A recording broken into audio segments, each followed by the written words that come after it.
ख्रिस्त येशूमध्ये तुम्ही कोण आहात हे जर तुम्हाला माहिती झालं, हेच जर प्रकाशन तुम्हाला मिळालं, तुमची प्रार्थना करण्याची पद्धत बदलन, तुमची विचार करण्याची पद्धत बदलन, तुमची मानसिकता बदलन, तुम्ही परमेश्वराकडे बघण्याचा दृष्टिकोन तुमचा बदल. कारण प्रकाशन अशी गोष्ट आहे जी आपल्याला महिमामय आणि विजयी जीवन देतं. वाचू एक वचन, पहिलं करेन पहिला अध्याय आणि 30 वचन. दरवर्षी हा टॉपिक मी कलिसियामध्ये शिकवतो की ख्रिस्त येशूमध्ये आपण कोण आहोत. कारण यामध्ये जर आपण स्थापित झालो, आपले प्रार्थना जीवन खूप प्रभावशाली होईल, आपल्या प्रार्थनांचे उत्तर खूप फास्ट येतील, आपल्या जीवनातला संघर्ष नष्ट होईल आणि आपण महिमामय जीवन जगू शकतो. म्हणून प्रकाशन अत्यंत महत्वाची गोष्ट आहे आणि ते प्रकाशन ह्या गोष्टीचं पाहिजे की ख्रिस्त येशूमध्ये आपण कोण आहोत.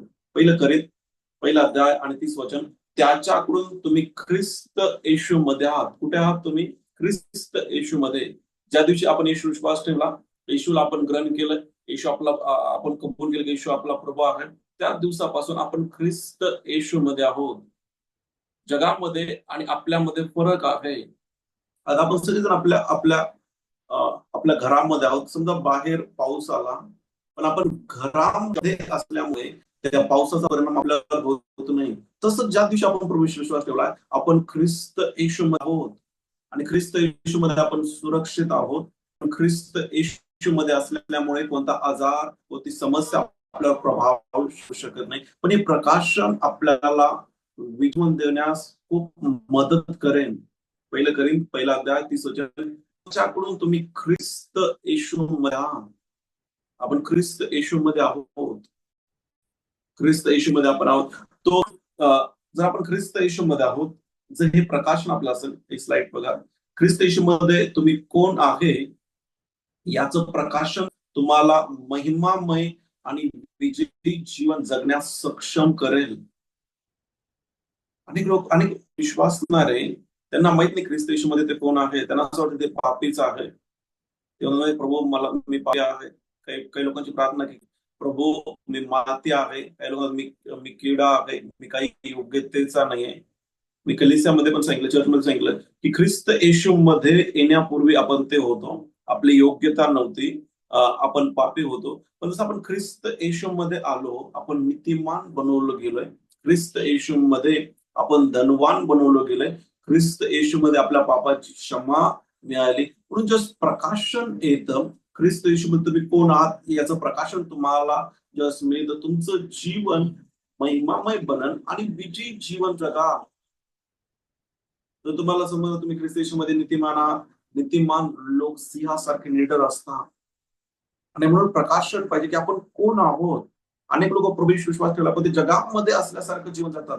मला तुम्हाला सांगा की जगामध्ये आणि ख्रिस्त येशूमध्ये असणाऱ्यामध्ये फरक आहे. आज हे प्रकाशन तुम्हाला मिळालं, तुम्हाला माहित आहे. आणि कलिसियामध्ये असं शिकवलं जातं की आपल्याला आपल्यावर अनेक शाप आहेत, ते आपल्याला तोडावे लागतील. पण बायबलले प्रभू ख्रिस्त आपल्यासाठी शापित झाला, अशासाठी की अब्रामाचे अश्वत आपल्यावर यावे. ख्रिस्त येशूमध्ये आपण शापित नाही आहे. प्रभू ख्रिस्त ज्या क्रुसावर होता, तो म्हटला की आता पूर्ण झाले आहे. आपण प्रभू आणि प्रभू पूर्ण केलेल्या कामावर विश्वास करतो. आपल्याला शाप तोडण्याची गरज नाही, प्रकाशन पाहिजे. काही लोकांना प्रभू मला तू सहाय्य कर, मला शैतानाला हरवण्यासाठी. शैतानाला आपल्याला हरवण्याची गरज नाही. प्रभू येशूने 2026 वर्षापूर्वी ऑलरेडी त्याला हरवले. हे प्रकाशन आपल्या जीवनात महिमामय, आपलं जीवन महिमामय बनन, आपलं जीवन विजय जीवन असेल. आणि माहिती हे प्रकाशन आपल्याला शक्ती देईल. हे प्रकाशन आपल्याला तयार करेल की आपण महिमामय जीवन जगू शकतो आणि विजयी जीवन जगू शकतो. म्हणून माहिती पाहिजे आपण ख्रिस्त येशूमध्ये कोण आहोत. आपल्यामध्ये आणि जगामध्ये फरक आहे. ओके. आज जे मी जस्ट काही असे शिकवणार आहे की ख्रिस्त येशूमध्ये आपण नवीन उत्पत्ती आहोत. नवीन उत्पत्ती, रिपेअर केलेली नाही, रिपेअर करून उत्पत्ती नाही, जुनी उत्पत्ती नाही. ख्रिस्त येशूमध्ये आपण एक नवीन उत्पत्ती आहोत. आणि तुम्ही दररोज घोषणा केली पाहिजे, ख्रिस्त येशूमध्ये मी नवीन उत्पत्ती आहे. ख्रिस्त येशूमध्ये मी नवीन उत्पत्ती आहे. त्याचा अर्थ आपण काही समजून घेऊया. परंतु एक वचन बघूया, दुसरं करेल 5 अध्याय आणि 17 वचन. दुसरं करीन 5 अध्याय आणि 17 वचन. त्याने असलंय, म्हणून जर कोणी ख्रिस्ताच्या ठायी असेल तर तो नवी उत्पत्ती आहे. जर एखादा व्यक्ती ख्रिस्त येशू मध्ये असेल, जर एखादा व्यक्ती ख्रिस्त येशू मध्ये आहे तर तो नवी उत्पत्ती आहे.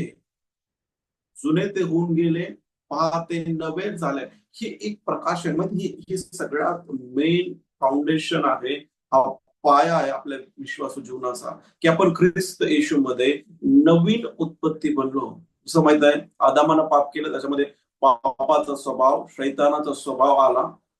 आणि जेवढे माहित आहे आदामामधून आले ते सगळ्यामध्ये शैतानाचा स्वभाव, पापाचा स्वभाव त्याच्यामध्ये आहे. पण ज्या दिवशी आपण परमेश्वर विश्वास ठेवला, आपल्या आत्म्याचं पुनर्निर्माण झालं आणि पवित्र आत्म्यानं माहित आहे आपल्या आत्म्यामध्ये परमेश्वराचा स्वभाव आणि परमेश्वराचं जीवन आपल्या आत्म्यामध्ये टाकलं आणि आपण नवीन सृष्टी, नवीन उत्पत्ती बनलो. जर तुम्ही प्रभूशी विश्वास ठेवलाय आणि जर तुम्ही पापाशी संघर्ष करत आहात, तुम्ही व्यसनामध्ये आहात किंवा चुकीच्या कामामध्ये फसले असाल, माहिती तुम्हाला प्रभूपासून दूर जाण्याची गरज नाही. तुम्हाला ह्या प्रकाशनाची गरज आहे की ख्रिस्त येशूमध्ये तुम्ही कोण आहात. जसं आपण कोण आहोत ते आपल्याला समजल, त्यावेळेस आपलं वागणं बदलन, आपलं चरित्र बदलन. कारण माहित आहे आपली ओळख आपल्या वागणुकीवर परिणाम करते. आपली ओळख, आपण कोण आहोत ख्रिस्त येशूमध्ये, त्याद्वारे आपली वागणूक बदलते. आपण माहिती आपण स्वतःला किती वेळा मारलं तरी आपण काही दिवस ते पाप करणार नाही, परत आपण पाप करू शकतो जर आपल्याला ते प्रकाशन नाहीये. म्हणून नेहमी लक्षात ठेवा की आपला विश्वास प्रभू येशूनं पूर्ण केलेल्या कामावर आहे. आपण नवीन उत्पत्ती, आपण परमेश्वराचे पुत्र, आपलं तारण कृपेद्वारे झालंय. आपण आपल्या शारीरिक आपण कर्मावर विश्वास करत नाही की आपल्या कर्माद्वारे ते घडू शकत नाही. वाचूया 2 कोरिंथ 5 अध्याय 17 वचन. म्हणून जर कोणी ख्रिस्ताच्या ठायी असेल तर तो नवी उत्पत्ती आहे, तो होणार नाहीये, तो आहे. मला ख्रिस्त येशूमध्ये मी नवीन उत्पत्ती आहे. आपल्यामध्ये कोणाचा स्वभाव आहे? परमेश्वराचा स्वभाव आणि परमेश्वराचं जीवन आहे. आपण 10 वर्षांनी नाही होणार नवीन उत्पत्ती, आपण आता आहोत. ज्या दिवशी आपण माहिती सगळ्यात आपल्या जीवनात सगळ्यात मोठा दिवस कोणता आहे? ज्या दिवशी आपण परमेश्वर विश्वास ठेवणार. म्हणजे हे प्रकाशन आपल्याला निरोगी ठेवल, हे प्रकाशन आपल्याला माहिती एक आपलं चरित्र बनवल की आपण ख्रिस्त येशूमध्ये आहोत आणि ख्रिस्त येशूमध्ये आपण कोण आहोत? नवीन उत्पत्ती आहोत. ओके, त्याचा अर्थ काय? पहिला पॉईंट, थँक्यू जीसस. ख्रिस्त येशूमध्ये त्याचा अर्थ आहे ख्रिस्त येशूमध्ये नवीन उत्पत्ती. पहिला पॉईंट, ख्रिस्त येशूमध्ये तुम्ही नवीन उत्पत्ती आहात. त्याचा सिंपल अर्थ आहे की परमेश्वराचा स्वभाव आणि परमेश्वराचं जीवन तुमच्या आत्म्यामध्ये टाकण्यात आलं आहे. ज्या दिवशी आपण प्रभू विश्वास ठेवला, पवित्र आत्म्यानं आपल्या आत्म्याचं पुनर्निर्माण केलं, नवा जन्म. म्हणून वचनामध्ये लिहिलंय योहानच्या 3 अध्यायामध्ये, नव्यानं जन्मल्या वाचून आपण परमेश्वराचं राज्य पाहू शकत नाही, त्यामध्ये प्रवेश करू शकत नाही. म्हणून ज्या दिवशी आपण येशू विश्वास ठेवतो, पवित्र आत्मा आपल्या आत्म्याचा पुनर्निर्माण करतो आणि माहिती तो परमेश्वराचा स्वभाव आणि परमेश्वराचं जीवन आपल्या आत्म्यामध्ये आजाद करतो. का आपण नवीन उत्पत्ती आहोत? कारण आपल्या आत्म्यामध्ये परमेश्वराचा स्वभाव आणि परमेश्वराचं जीवन प्राप्त झालंय. म्हणून आपण ख्रिस्त येशूमध्ये नवीन उत्पत्ती आहोत. आणि जी घोषणा केली पाहिजे, जसं तुम्ही घोषणा करतात तसं तुम्ही विश्वास करतात आणि तुम्ही जागरूक राहतात की तुम्ही नवीन उत्पत्ती आहात, त्या गोष्टी प्रगट होतील. म्हणून तुम्ही घोषणा केली पाहिजे की माझ्या आत्म्यामध्ये कोणाचा स्वभाव आहे? परमेश्वराचा स्वभाव. तुम्हाला त्या पापावर विजय मिळेल, त्या व्यसनावर विजय मिळेल. माहित आहे, जर तुम्ही व्यसनामध्ये आहात किंवा चुकीच्या गोष्टीमध्ये आहात किंवा पापामध्ये आहात, ती वेळ प्रभूपासून दूर जाण्याची नाही, ती वेळ प्रभूकडे येण्याची आहे आणि प्रभूच्या वचनातून प्रकाशन शिकण्याची गरज आहे की आपल्यामध्ये आता पापाचा स्वभाव नाहीये, म्हणून आपल्याला पापामध्ये राहण्याची गरज नाही. आपल्यामध्ये परमेश्वराचा स्वभाव आहे, शैतानाचा स्वभाव नाही. आपल्यामध्ये परमेश्वराचा स्वभाव आणि परमेश्वराचं जीवन आपल्याला प्राप्त झालं आहे. म्हणून आपण ख्रिस्त येशूमध्ये का आहोत? नवीन उत्पत्ती आहोत. आपण रिपेअर केलेली माहित आहे उत्पत्ती नाही आहोत, आपण जुनी उत्पत्ती नाही, आपण नवीन उत्पत्ती आहोत. का? कारण आपल्या आत्म्यामध्ये कोणाचा स्वभाव आहे? परमेश्वराचा स्वभाव आणि परमेश्वराचं जीवन. तो स्वभाव आपल्यामध्ये असल्यामुळे आपण माहित आहे, आपण चांगलं जीवन जगण्याचा प्रयत्न करत नाही. परमेश्वराचा स्वभाव आपल्यामध्ये आहे, त्याचा परिणाम हा होतो की आपण चांगलं जीवन जगतो. आपलं आपलं चरित्र चांगलं राहतं का? तर तो स्वभाव आपल्यामध्ये आहे. जे विश्वास नाही आणि प्रभू विश्वास ठेवलाय, तर ते व्यसनामध्ये त्यांना कशाची गरज आहे? प्रकाशनाची गरज आहे, की ते जुने उत्पत्ती नाहीये, ते नवीन उत्पत्ती आहे. त्यांच्यामध्ये परमेश्वराचा स्वभाव आहे आणि परमेश्वराचं जीवन आहे. दुसरा पॉइंट, परमेश्वर स्वभाव याबाबत आपण शिकणार आहोत की परमेश्वर स्वभाव कसा आहे. कसा आहे परमेश्वर स्वभाव. अनेक वेळा चर्चमध्ये सांगितलं परमेश्वर स्वभाव रागनिष्ठ नाहीये, की जो नेहमी 24 घंटे माहितीये रात्रंदिवस रागामध्ये नसतो तो. रात्रंदिवस तो माहितीये वाट बघत नाही की तुम्ही काय चुकता आणि तो तुम्हाला शिक्षा करतो. ह्या मूडमध्ये नसतो. त्याचा स्वभाव तो नाहीये. कारण परमेश्वर स्वभाव आपल्यामध्ये आहे, तर आपल्याला माहिती पाहिजे आपल्यामध्ये कोणता स्वभाव आहे. ओके. पहिले वाहन 4 अध्याय 16 वचन. देवाची आपल्यावर जी प्रीती आहे ती आपल्याला कळून आली आहे व आपण तिच्यावर विश्वास ठेवला आहे. परमेश्वर देव प्रीती आहे. परमेश्वर स्वभाव काय माहिती का, तो प्रीतीमध्ये चालतो आणि तो स्वभाव आपल्यामध्ये आहे. त्यात एक प्रकाशन मी तुम्हाला सांगेन की विश्वास प्रीतीशिवाय काम करत नाही. जर आपण अक्षमेमध्ये आहोत, आपण रागामध्ये आहोत, द्वेषामध्ये आहोत, आपला विश्वास कधीच काम करणार नाही. कारण पासून मी प्रीतीमध्ये कसं चालू शकतो? तुम्ही चालू शकतात कारण तुम्हाला एक प्रकाशन पाहिजे की ख्रिस्त येशूमध्ये तुम्ही नवीन उत्पत्ती आहात आणि तुमच्या आत्म्यामध्ये परमेश्वराचा स्वभाव आणि परमेश्वराचं जीवन आहे. आणि परमेश्वर स्वभावापैकी माहिती त्याचं एक चारित्र्य हे आहे. परमेश्वराचा एक स्वभाव आहे की तो प्रीती आहे. पुन्हा आपण प्रीतीमध्ये चालू शकतो. सगळे जर तुम्ही घोषणा करा की परमेश्वर स्वभाव माझ्यामध्ये आहे. त्याचा स्वभाव काय आहे? तो कसा आहे? तो प्रीती आहे. परमेश्वर द्वेष नाहीये. परमेश्वर नेहमी रागिष्ट नाही. परमेश्वर प्रीती आहे. तोच प्रीतीचा स्वभाव आपल्यामध्ये आहे. वचनामध्ये की परमेश्वराचं प्रेम पवित्र आत्म्याद्वारे आपल्या आत्म्यामध्ये टाकण्यात आलंय. त्याचा अर्थ काय? तो स्वभाव आपल्या आत्म्यामध्ये आहे. एक वचन बघूया. गलती करा पत्र 5 अध्याय 22 आणि 23 वचन. आत्म्याच्या द्वारे निष्पन्न होणारे फळ काय? प्रीती. परमेश्वर स्वभाव प्रीती आहे. परमेश्वर स्वभाव आनंदी आहे. काही लोकांना परमेश्वर म्हणजे एकदम बोरिंग आहे. तेव्हा माहिती तो कधी हसत नाही. परमेश्वर कधी बायबलमध्ये लिहिलंय की परमेश्वर दुर्जनांना पाहतो आणि तो स्वर्गातून हसतो, की त्याच्या विरोधात करण्याचा प्रयत्न करतो. परमेश्वराचा स्वभाव आनंदी आहे. परमेश्वर स्वभाव शांती आहे. परमेश्वर स्वभाव सहनशीलता आहे. परमेश्वर स्वभाव ममता आहे. परमेश्वर स्वभाव चांगुलपणा आहे. परमेश्वर स्वभाव विश्वासूपणा आहे. त्याचा स्वभाव सौम्यता आणि इंद्रदमन हे आहे. हा परमेश्वर स्वभाव आपल्या आतमध्ये आहे. त्यामुळे पाशर माझ्यात सहनशीलता नाही. तुम्हाला प्रकाशन पाहिजे की तुमच्यामध्ये परमेश्वर स्वभाव आहे. कारण तो स्वभाव काय कसा आहे? गलती करास पत्र 5 अध्याय 22 आणि 23 वचन. जे आत्म्याचं फळ आहे ते परमेश्वराचा स्वभाव आहे. त्यामध्ये प्रीती आलं, आनंद आलं, शांती, सहनशीलता, ममता, चांगुलपणा, विश्वासपणा, सौम्यता आणि इंद्रदमन. सगळे मला परमेश्वर स्वभाव माझ्यामध्ये आहे. ओके. अजून एक वचन बघा. स्तुतिसंहिता 136 अध्याय आणि 1 वचन. परमेश्वराचे उपकार स्मरण करा कारण तो चांगला आहे. कसा आहे तो? चांगला. तो स्वभाव तुमच्यामध्ये आहे. माहिती आहे की जेवढे आदामातून आले म्हणून का प्रभू येशूवर विश्वास ठेवणं गरजेचं आहे. कारण जेवढे आदामातून आले त्यांच्यामध्ये शैतानाचा स्वभाव आहे. मी खूप दिवसापूर्वी उदाहरण दिलं माहिती, एक मांजरामध्ये तो स्वभाव आहे. त्याला आपण किती धुतलं, किती चांगले कपडे घातले, तो पुरुष बनू शकत नाही. तो मानव बनू शकत नाही. किंवा एक कुत्रा आहे, त्याला आपण किती चांगले कपडे घातले, त्याला किती चांगला गॉगल घातला, तो मनुष्य बनू शकत नाही. कारण तो त्याच्यामध्ये तोच जीवन आहे, कुत्र्याचं जीवन आहे. परंतु ज्यांनी प्रभू येशूला ग्रहण केलं त्यांच्यामध्ये परमेश्वराचा स्वभाव आहे आणि तो स्वभाव हा आहे की परमेश्वर चांगला आहे. आपल्याला चांगलं जीवन जगण्यासाठी, पवित्र जीवन जगण्यासाठी संघर्ष करण्याची गरज नाही. कारण परमेश्वराचा स्वभाव पवित्र आहे. परमेश्वर चांगला आहे. हा तो स्वभाव आपल्यामध्ये आहे. तो परमेश्वर स्वभाव आपल्यामध्ये आहे. हे प्रकाशन तुमच्या चरित्राला बदलवण. कारण बायबलमध्ये की आपण परमेश्वराचे जिवंत पत्र आहोत. जगातील लोक बायबल वाचण्यापूर्वी ते आपल्याला वाचतील. ओके. तिसरा पॉइंट, आणि तो स्वभाव माहित आहे, तो स्वभाव काय म्हणजे स्वभाव आहे तो का दिसत नाही.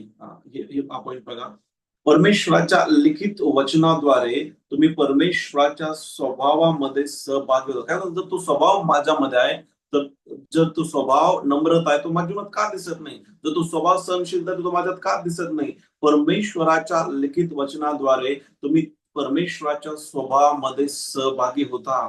अत्यंत महत्वाचा पॉइंट आहे. परमेश्वराच्या लिखित वचनाद्वारे तुम्ही परमेश्वराच्या स्वभावामध्ये काय होता, सहभागी. तो स्वभाव तुम्ही प्रगट करू शकाल, पण त्याच्या काय माहितीये का, परमेश्वराचं वचन माहितीये. मी अनेक वर्षापासून शिकवते परमेश्वराचं वचन, परमेश्वराचं वचन, परमेश्वराचं वचन. मी सांगतो बायबल खोला, वचन वाचा, वचन ऐका, वचनाची घोषणा करा. मी तुम्हाला सांगते हे अजून 100 वर्ष जरी शिकवलं तरी काफी नाहीये. कारण या अशा बुनियादी गोष्टी आहेत की जे आपल्या विश्वासू जीवनाला मजबूत करेल, आपल्या जीवनामध्ये परमेश्वराची महिमा प्रगट होईल. एखादा व्यक्ती म्हणू शकतो परमेश्वर माझ्या जीवनात का काही करत नाहीये, मला ह्या गोष्टीची गरज आहे, माझ्या जीवनात मला ही अपेक्षा आहे, परमेश्वर माझ्या जीवनात हे करावं, परमेश्वर माझ्या जीवनात ते करावं. परमेश्वर का करत नाहीये? परमेश्वर करण्यास तयार आहे. काय तुम्ही परमेश्वराच्या वचनासोबत वेळ घालवत आहात? कारण तो स्वभाव, ते जीवन प्रगट होतं परमेश्वराच्या लिखित वचनाद्वारे. एक वचन पाहूया, 2 पेत्र पहिला अध्याय आणि 1 ते 4 वचन. आपला परमेश्वर व तारणारा येशू ख्रिस्त याच्या नीतिमत्वाने आमच्या सारख्या मौल्यवान विश्वास मिळालेल्या लोकांना, आपण विश्वासणारे आहोत, येशू ख्रिस्ताचा दास व प्रेषित शिमोन पेत्र याच्याकडून परमेश्वर व आपला प्रभू येशू यांच्या ओळखीने तुम्हाला कृपा व शांती विपुल मिळवून. जर तुमच्या जीवनात कृपा वाढली पाहिजे, तर आपण परमेश्वराच्या ओळखीमध्ये वाढलं पाहिजे की परमेश्वर आहे कसा, परमेश्वराचा स्वभाव कसा आहे, त्याचं चरित्र कसं आहे. ओके.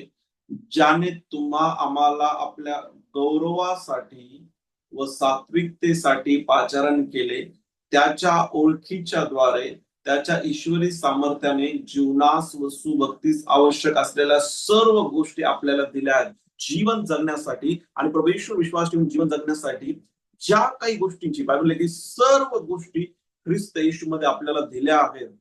देणार नाही, टेन्स बघा, काळ बघा, भविष्यात देणार नाही, तो म्हणतो की दिल्या आहेत. जीवन जगण्यासाठी ज्या ज्या गोष्टीची गरज आहे, जीवन जगण्यासाठी घराची गरज आहे, काय म्हणते मला कारची गरज आहे, काय म्हणते मला लेकरांची जीवन जगण्यासाठी गरज आहे, पत्नी, विवाह, भविष्य, सगळ्या गोष्टी मी तुला ख्रिस्त मध्ये दिल्या.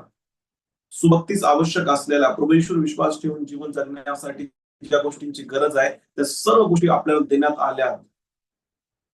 तुम्हाला माहिती आहे प्रभूश्वर विश्वास ठेवण्यास, ईश्वर विश्वास ठेवून जीवन जगण्यासाठी आपल्या धैर्याची गरज आहे. काय तुम्हाला माहिती प्रभूश्वर विश्वास ठेवून जीवन जगण्यासाठी आपल्याला सहनशीलतेची गरज आहे. कारण विश्वास दबावाला आणि छळाला आकर्षित करतो. ओके.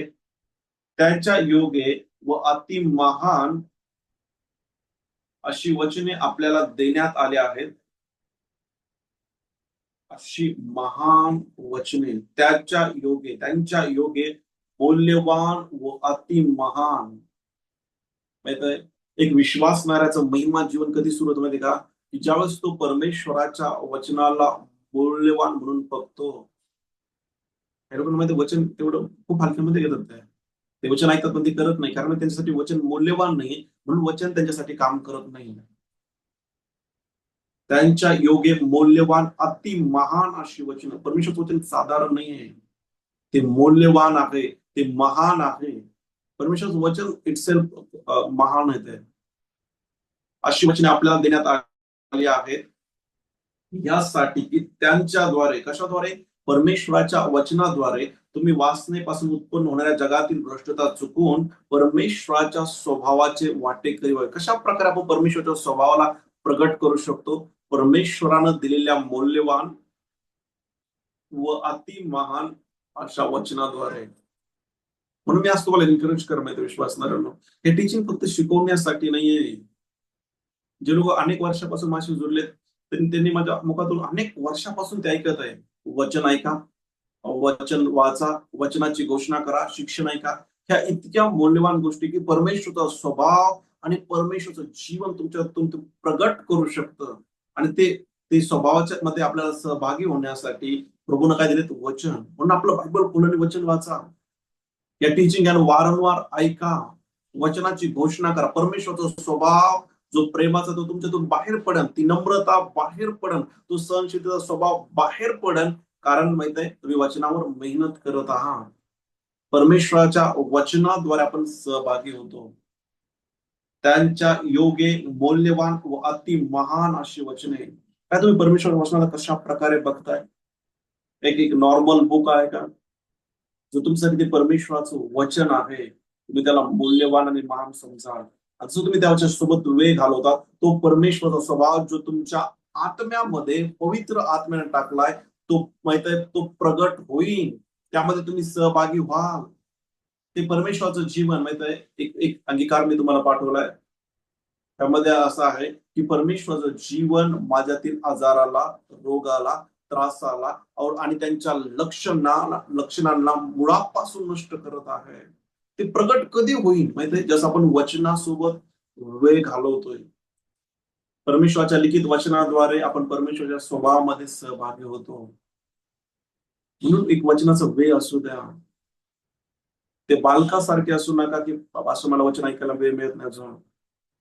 माहिती जसं तुम्ही वचन ऐकणं वाढवता, तुमचं चरित्र आणि तुम्ही पूर्णपणे बदलता. Okay, last point. परमेश्वराच्या वचनाला खाऊन आणि परमेश्वराच्या लिखित वचनावर चालण्याद्वारे आपण परमेश्वराच्या स्वभावाला प्रगट करतो. त्याने परमेश्वराचा स्वभाव माझ्यामध्ये, परमेश्वर जीवन माझ्यामध्ये का दिसत नाही? दिसत नाही याचा अर्थ ते का प्रगट होत नाही? का लोकांना ते दिसत नाही? परमेश्वराच्या वचनाला खाण्याद्वारे. की परमेश्वराचं वचन आपल्या आत्म्याची भाकर आहे. परमेश्वराचं वचन आपल्या आत्म्याची भाकर आहे. परमेश्वराचं वचन आपल्या विश्वासाचा खाना आहे. परमेश्वराचं वचन आपल्या आत्म्याची भाकर. जसं आपण त्या वचनाला खातो आणि जसं आपण त्या वचनावर चालतो, प्रभू जे बोलला आहे आपण त्या प्रकारे करतो, तो स्वभाव प्रगट होईल. ख्रिस्त येशूमध्ये आपण नवीन उत्पत्ती आहोत. दररोज घोषणा करा, ख्रिस्त येशूमध्ये मी नवीन उत्पत्ती आहे. परमेश्वर स्वभाव आणि परमेश्वर जीवन माझ्यामध्ये आहे. आणि वचनासोबत थोडा वेळ घालवा. आपलं बायबल खोला, 1-2 अध्याय वाचा. टीचिंग घ्या. एक टीचिंग तुम्ही ऐका. एवढं वचन ऐका, मानव तुम्ही त्या वचनाला खाऊन टाकला आहे. खाऊन टाकला. मानव तुमच्यामध्ये ते वचन एवढं मजबूतीनं बसलंय की तुमचा माहित आहे, त्या आत्म्यानं त्या वचनाला खाऊन टाकलंय. त्या वचनावर तुम्ही वचनावर एवढं चालतात की वचन तुमची जीवनशैली बनली आहे. वचनामध्ये यहोशूआमध्ये असं लिहिलंय, तो म्हटला की परमेश्वराचं लिखित वचन तुझ्या मुखामध्ये सदैव राहू दे. म्हणजे वचनाची घोषणा करत राहा. या वचनाच्या उजवी डावीकडे जाऊ नको. म्हणजे वचनावर चाल. परमेश्वराच्या वचनाच्या मार्गावर चाल. तो म्हटला माहिती का, तू जाशील तिकडे यशस्वी होशील. प्रत्येक कामात यशस्वी होशील. यहोशूआमध्ये प्रभू म्हणतो की नियमशास्त्राचा हा ग्रंथ सदैव तुझ्या मुखी असतो. म्हणजे वचनाची घोषणा तू करत आहे. प्रभू म्हणतो माहिती की वचनाचं रात्रंदिवस तू मनन कर. म्हणजे तो वचनाला खात आहे. प्रभू म्हणतो वचनाच्या उजवी डावीकडे तू जाऊ नको. तू जे करशील ते यशस्वी होशील. त्या हर एक गोष्टीमध्ये तू यशस्वी होशील. हर एक गोष्टीमध्ये तू अश्वथ होशील. म्हणजे तो स्वभाव जर प्रगट व्हायला पाहिजे, आपण परमेश्वराच्या वचनाला खाणं आणि त्या वचनावर चालणं खूप गरजेचं आहे. परमेश्वर वचन आपल्या पावलासाठी दिवा, आपल्या पावलासाठी तो एक मार्ग आहे. त्या परमेश्वराच्या वचनाच्या प्रकाशावर आपण चालतो. तर तो स्वभाव प्रगट करायचा आहे की जर आपण व्यवसाय का परमेश्वर स्वभाव आणि परमेश्वर जीवन खूप पॉवरफुल आहे. मानव परमेश्वर जीवन ते तुमच्यातील आजारांना, रोगांना, अशक्तपणांना ते घेऊन टाका, नष्ट कर मुळापासून. आणि ते प्रगट होण्यासाठी ते कशा प्रकारे प्रगट होईल? परमेश्वराच्या वचनाला आपण खाऊ. असा एक पण दिवस नसतो की तुम्ही वचन ऐकलं नाही. असा एक पण दिवस नसतो की तुम्ही बायबल खोललं नाही. असा एक पण दिवस नसतो तुम्ही वचनाची घोषणा केली नाही. घोषणा काम करता. वचन तुम्ही तुमच्या लेखनाची घोषणा करत आहात, तुमच्या आर्थिक क्षेत्राची घोषणा करत आहात, तुम्ही जे कलिसियावर घोषणा करतात, जे विजन बाबत घोषणा करत आहात, माहिती तुम्ही ते बघा प्रगट होताना. परमेश्वराच्या वचनाला खाऊन आणि परमेश्वराच्या लिखित वचनावर चालण्याद्वारे तुम्ही परमेश्वराच्या स्वभावाला प्रगट करा. एक वचन बघूया. आणि आपण फिनिश करूया. Thank you Jesus. ओके. योहान पहिला अध्याय आणि पहिलं वचन. प्रारंभी वचन होतं, वचन देवाचं होतं आणि वचन परमेश्वर होतं. वचन देव. जे बायबल आहे ते परमेश्वर, स्वतः परमेश्वर आहे. जर तुम्ही त्या वचनाला खातात आणि त्या वचनाला चालण्याचा निर्णय करतात, परमेश्वराचा स्वभाव तुम्ही प्रगट कराल. परमेश्वराचा स्वभाव तुमच्याद्वारे दिसण्यास सुरू होईल. आणि माहित आहे, जेव्हा तुम्ही परमेश्वराच्या स्वभावाला प्रगट करता, तुमचं जीवन बदललेलं असेल. ओके, शेवटचं लाईफ तुम्ही स्वतःला परमेश्वराच्या लिखित वचनाला देऊन टाकतात आणि आपलं जीवन परमेश्वराच्या वचनासाठी समर्पित करतात आणि परमेश्वराचा स्वभाव जो तुमच्या आत्म्यामध्ये तो बाहेर येईल. त्यामुळे जो स्वभाव माझ्यामध्ये तर ते का दिसत नाहीये. परंतु स्वभाव जर प्रीती आहे तर मी का नेहमी रागामध्ये असतो. परंतु स्वभाव जर माहितीये सहनशील आहे तर माझ्यात ते का नाहीये. जसं तुम्ही स्वतःला परमेश्वराच्या वचनासाठी देऊन टाकतात की प्रभू मी तुझ्या वचनावर चालन, मी तुझ्या वचनावर मेहनत करेन, तो परमेश्वराचा स्वभाव बाहेर येईल. थांबण्यापूर्वी मी तुम्हाला एनकरेज करेन की दररोज घोषणा करा, ख्रिस्त येशूमध्ये मी नवीन उत्पत्ती आहे. परमेश्वराचा स्वभाव आणि परमेश्वर जीवन माझ्या आत्म्यामध्ये आहे आणि स्वतःला वचनासाठी द्या. दररोज एक वेळ असू द्या वचन ऐकण्याचा, दररोज एक वेळ असू द्या वचनाची घोषणा करण्याचा, दररोज एक वेळ असू द्या की आपलं बायबल खोलण्याचा. तुम्ही तुमचं बायबल घेतात, तुम्ही खोलतात, वचन वाचता, तुम्ही वचनाची घोषणा करता, तुम्ही या टीचिंग ऐकतात आणि मग परमेश्वर स्वभाव प्रगट होईल आणि त्याद्वारे परमेश्वर तुम्हाला संधी देईल की परमेश्वरला प्रगट करण्याची, सुवार्ता सांगण्याची. पण तुम्ही नेहमी लक्षात ठेवा की तुम्ही ख्रिस्त येशूमध्ये कोण आहात हे जर तुम्हाला माहित आहे, हे जर तुम्हाला माहित आहे, माहिती हे प्रकाशन तुम्हाला विजयी जीवन देईल, हे प्रकाशन तुम्हाला महिमामय जीवन देईल. पुढे बंद करूया, आपण प्रार्थना करू, आपण फिनिश करूया. परमेश्वर धन्यवाद आजच्या वचनासाठी. प्रभू ख्रिस्त येशूमध्ये आम्ही नवीन उत्पत्ती आहोत. आमच्यामध्ये परमेश्वर स्वभाव आहे, आमच्यामध्ये शैतानाचा स्वभाव नाही. तुझा स्वभाव आणि तुझं जीवन आहे. तो प्रकाशन आमच्या आत्म्यामध्ये ड्रॉप होऊ दे पिता. धन्यवाद. प्रकाशन आमच्या जीवनामध्ये सामर्थ्याने येत आहे, वाहत आहे. प्रकाशनाची नदी आमच्या जीवनामध्ये वाहत आहे, त्याबद्दल धन्यवाद, आभार आणि उपकार म्हणत ही प्रार्थना मी प्रभूच्या नावामध्ये मागतो पिता, तुम्ही ऐका. Amen. Amen. Thank you Jesus.